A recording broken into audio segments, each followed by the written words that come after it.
Good evening, Northern Michigan, and happy Friday. You're watching Unscripted. Cody Baer filling in for Maya Engel today, but we do still have Joe Charlevoix in the building. And Joe, the weekend is pretty much upon us. How are we weather-wise going into tomorrow?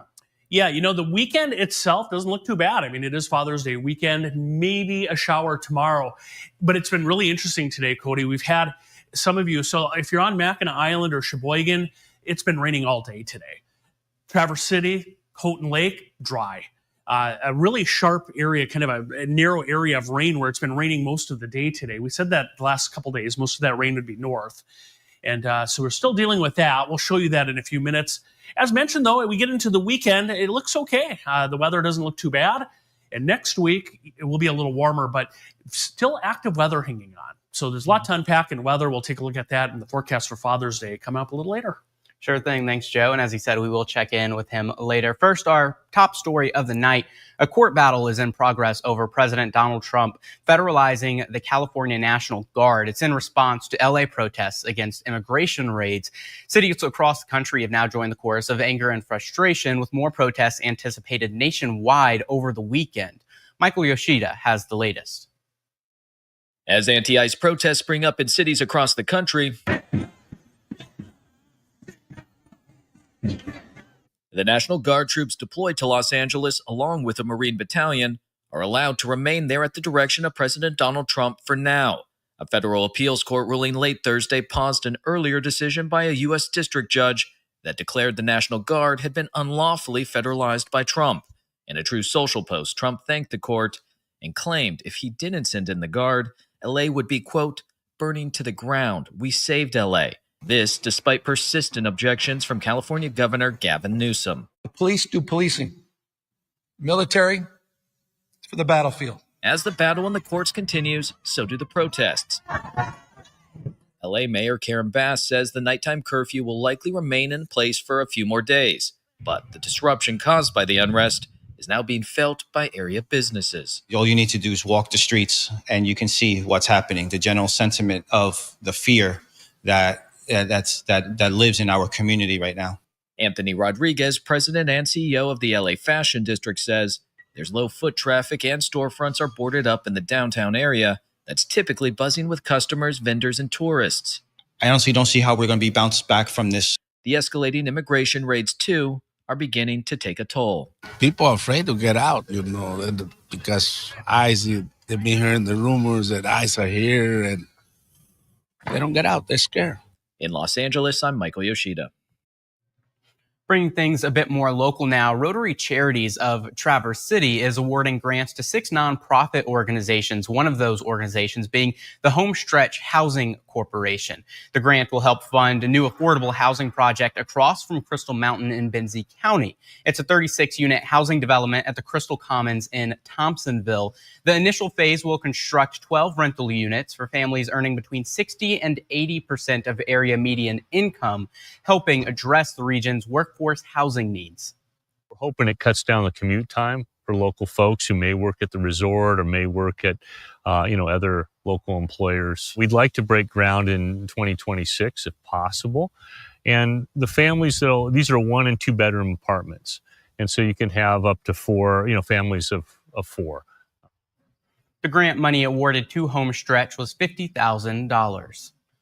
Now let's go out to the ball game. Traverse City St. Francis is in the baseball finals. It's after the Gladiators beat Grosse Pointe Woods University Liggett Thursday morning in the state semis. Liggett beat the Glads in 2021 in the state finals. So this, I'm sure, was sweet for St. Francis. Now they get ready for Marine City tomorrow in East Lansing. First pitch at 9 a.m. So let's bring in first baseman Matthew Kane and pitcher Sam Wildfong. Guys, thanks for joining me. How are we feeling right now? At a time like this, is it more excitement or maybe some nervousness for tomorrow?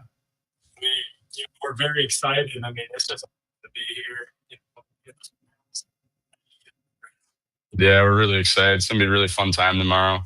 Just go play your game, play our game that we've been playing all year, and it'll be great. Yeah, absolutely. And, it's a long tournament from district first round, getting started last month to now. How do you stay focused with so many games from the beginning of this tournament to today and tomorrow? We're just locked in pitch after pitch. And I think just taking a game at a time, each team's different. Each team we have to attack different. We play different people. So I think just keeping the same game and just knowing it's a long tournament, but at the end of the road, we're at Michigan State and we're just playing for here. So that's really fun. Yeah, I mean, the biggest thing is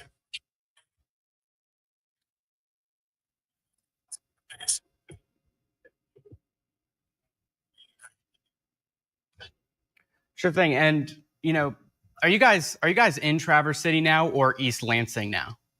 we're actually in the press box, right? Okay. Big stadium. Yeah. It's pretty sweet. Mm-hmm. Sure. So, you had your semis yesterday, finals tomorrow. What does today look like? Is it a lot of rest, a lot of prep? We had practice this morning, so it's a little bit of rest, a little bit of prep. So this morning we had practice. We're ready to go for tomorrow, and then we're just gonna rest at the hotel tonight, get up early tomorrow, and get ready to go. Sure. And with 2 days and so many different teams you're facing in the tourney, are you able to prepare for your opponent with not a ton of time in between, or is it just, hey, if we go out there and do our job, we'll be fine? Yeah, I mean, we know what they're like. We know who we're going to see. So I think the biggest thing is just in our baseball, give it mistakes, and so we're ready and we'll figure it out.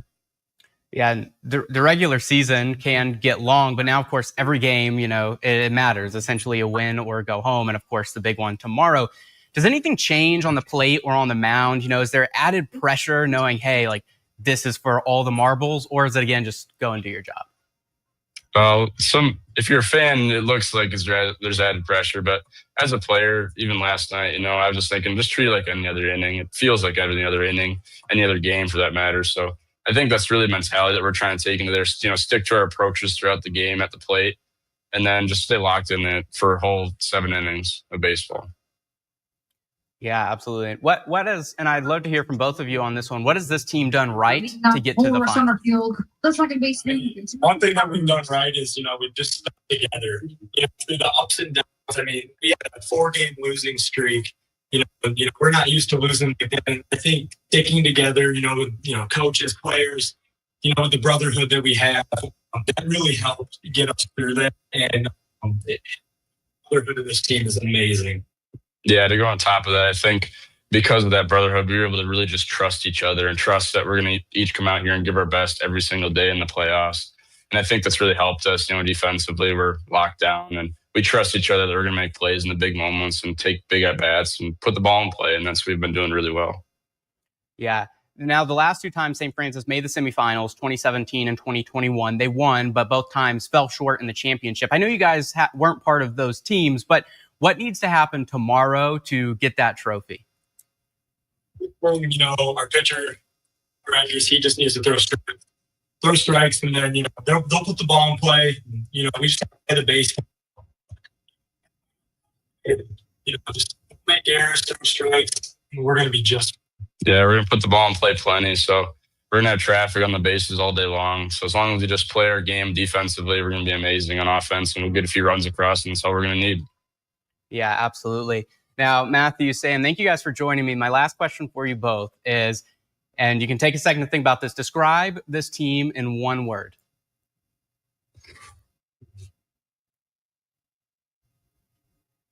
Stop.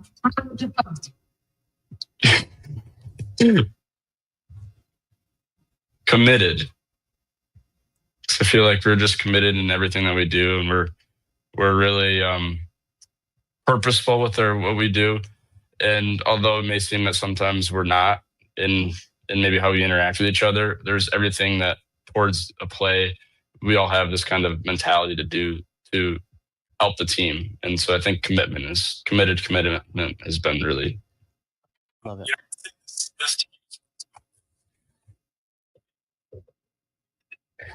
Always see who I'm looking at is a smile.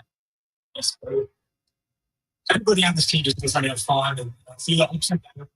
We show that resilience and we get the job done. Really, it's just great to be a part of this team. It's fun.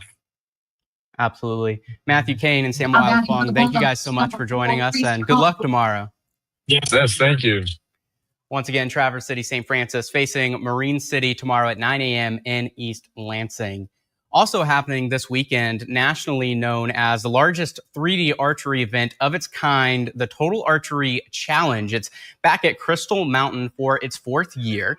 Thousands of participants are attending the event this weekend. 6 courses are set up throughout the resort, 3 of which can only be accessed via the chairlift. A vendor village was set up at the bottom of the slopes featuring the latest and greatest outdoor gear and apparel. Michigan has been chosen as a center point for the event because of the sheer amount of hunters in the area. Michigan has a lot of bow hunters, a lot of hunters in general. The population, everyone loves to bow hunt. So when we do show up here, that's why we do have 3, just because the people show up, which is awesome. And everyone's here to get geared up for the season. It's a good prep. As you heard, there are 3 Total Archery Challenge events in Michigan. The previous event was at Boyne Mountain Resort, and the next one after this will be at the beginning of August at Snow River Mountain Resort in Wakefield. And the community is also invited to celebrate Northern Michigan wine and food during an annual festival this Saturday. Leland Wine and Food Festival returns to the harbor from noon to 6 p.m. You can explore 13 wineries and local food options from across Leelanau County. Live entertainment will also be happening throughout the festival. Some of the finest wines in the world that Leelanau County has come to know for, some great cuisine, and of course a beautiful location right here in Fishtown in the Leland Harbor overlooking Lake Michigan and the Manitou Islands. The ticket includes a commemorative wine glass and 2 wine tasting tokens. You can purchase tickets online or at the event. All proceeds from the festival goes towards community projects and visitor resources. This weekend, it's time to say thanks to Dad. Sunday is Father's Day. It will mark doing other stuff. observance of Father's Day. The day was first celebrated on June 19th, 1910. It was celebrated in Washington State at the time. It was in 1972 that dads got their official national holiday in the U.S.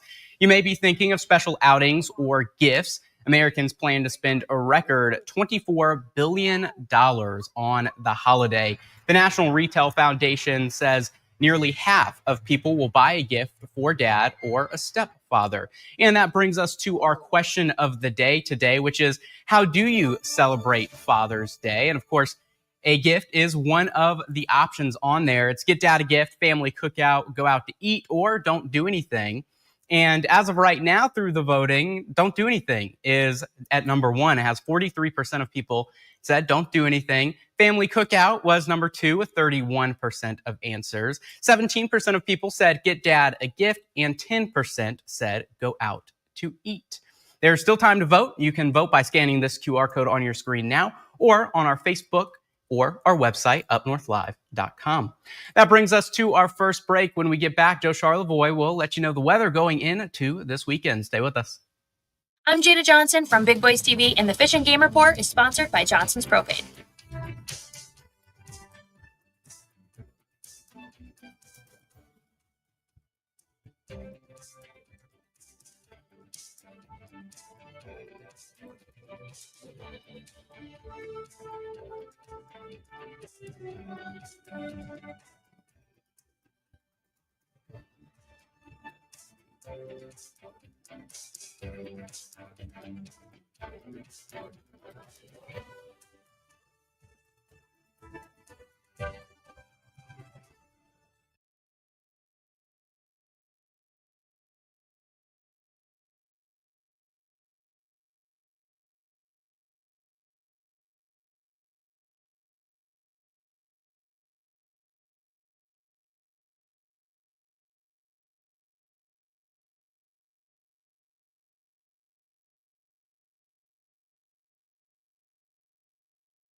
Welcome back to Unscripted on this Feel Good Friday. A little earlier in the show, Joe was talking about how, depending on where you were, there was some rain or you were dry. Going into the weekend now tomorrow, Joe, what can we expect going forward? And we have a friend joining us. Yeah, we'll get to that in a minute. Yeah, Sure. Now that was sent in, so you can see that, Cody, there. Ann Willis sent this in. She's sent, like a year or two ago, she sent in some foxes, baby foxes. I think she has a camera set up, in the backyard. She said this is the first badger she's had. Now, you're from North Carolina. You've had badgers down there? I have never seen a badger. I don't think we have them. Go to Wisconsin. I hear there's a couple there. Yeah. Anyway, Ann sent that in. Just wanted to share that with you. I'll look around northern Michigan tonight. There's Mackinac Island. It's been raining there. The Mackinac Bridge, wet. You can see rain coming down at Petoskey. Now, some of you further south might be like, really? It rained? Yeah, there was actually quite a bit of rain up north in the Straits area, parts of the UP, and then Traverse City. It's just been cloudy there most of the day today. Here's radar, and you can kind of see this confined area of rain right there.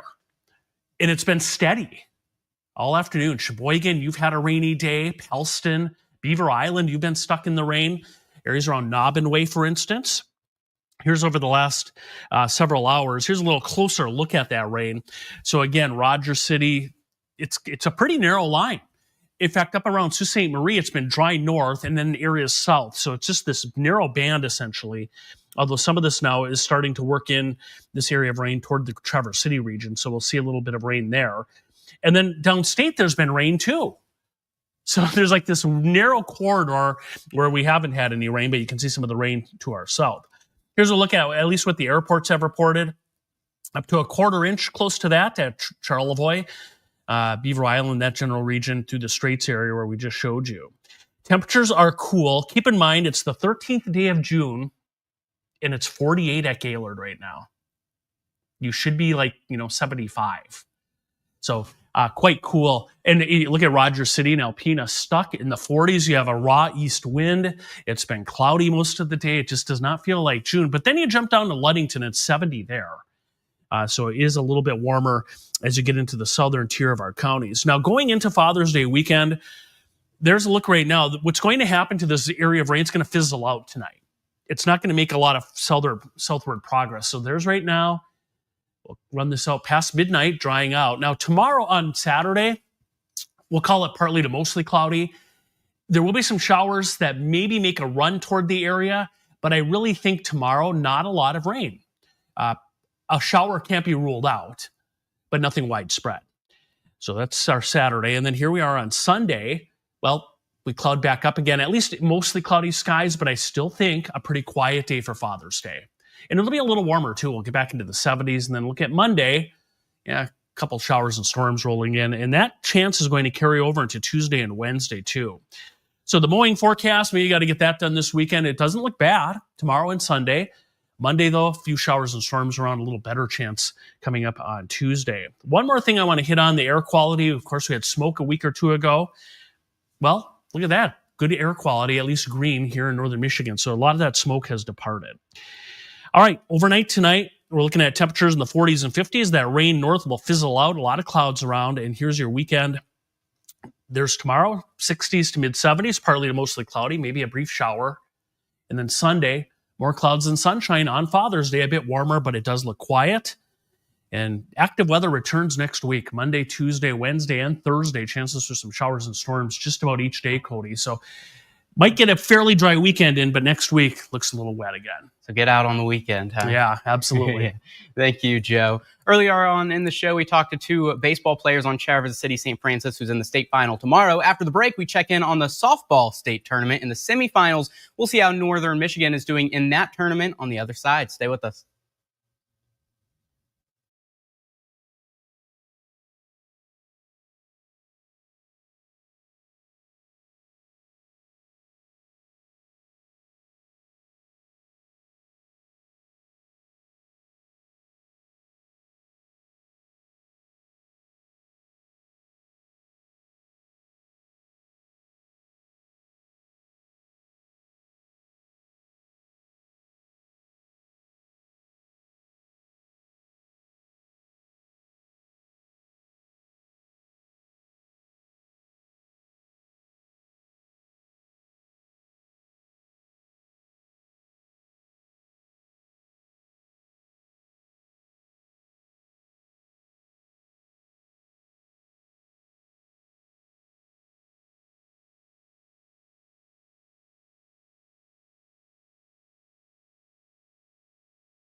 Up North Live sports director Harrison Beebe has been at Michigan State in East Lansing covering the softball semifinals today. This before the baseball final tomorrow in East Lansing featuring Traverse City St. Francis. Today, Hillman softball played in the state semis. Harrison takes us to the diamond for that game that took place this afternoon.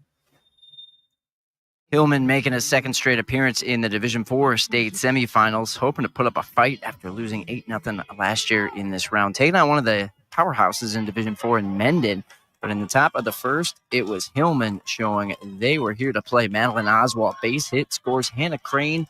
Tigers lead it 1-0. Same inning, Autumn Liss down the right field line. That brings home Aubrey Weiler. We have got a 2-0 Hillman lead, and Mendon all of a sudden thinking they were a shoo-in for the finals has got to work a little harder to ensure a semifinal win. Sienna Nightingale hits one to the wall, looking like it's going to do some damage. Runner gets sent, but the pickoff throw reaches Oswald at home just in time as she makes the tag to keep Mendon off the board. Down 2-1 in the third. Mendon again, Katie Gonzer puts one in play, and a wild throw allows 2 runs to score as the Hornets jump ahead 3-2. From there, they clamp down on a semifinal victory. Mendon moving on to Saturday State Championship, sending Hillman home 1 win short of the final day for a second year straight, but it's another deep run that the Tigers hope to continue into the future. Well, we came to play today. We just fell short. There's always going to be a winner and a loser. I'm happy with this team's success after graduating 4 seniors last year. They really instilled that they wanted to go to the Final Four, and we were hoping to take it to one step beyond. Back-to-back Final Four trips for us is first time in history for Hillman, so I'm really proud of the girls. Just having the experience, taking it all in, and having an awe effect, this is a big stage. And, it's most people we played in front of this year, and it's pretty cool. The girls will remember it. I think when we want to make the trip next year. Later tonight, we'll have highlights of the Clear Pioneers Division III state semifinal against Ravenna. That'll do it for Unscripted Sports. I'm Harrison Beebe.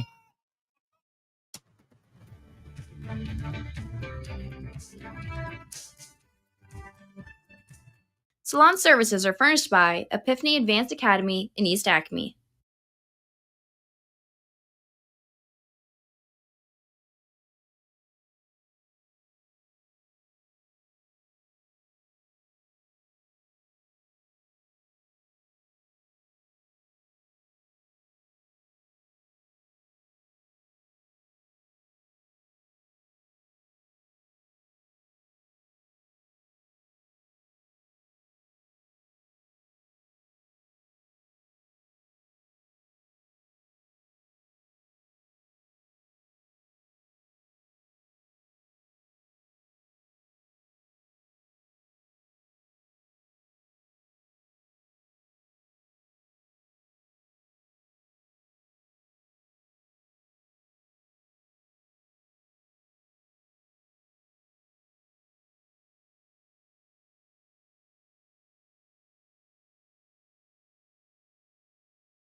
Welcome back to Unscripted as we take one final look at our question of the day. Now, this weekend, It's time to say thanks to Dad. Sunday is Father's Day. It was in 1972 that dads got their first national holiday in the U.S. for Father's Day. You may be thinking about special outings or gifts. Americans plan to spend a record $24 billion on the holiday. The National Retail Foundation says nearly half of people will buy a gift for a dad or stepfather. And question of the day, how do you plan to celebrate Father's Day? Get Dad a Gift is on there, 17%. Family cookouts, 30%. Go out to eat is 11%, and don't do anything is at 42%. Me and my dad would always go out to eat. Looks like we're in the minority on that one. But have a great Father's Day. Thank you for joining us for Unscripted, and have a great weekend, Northern Michigan.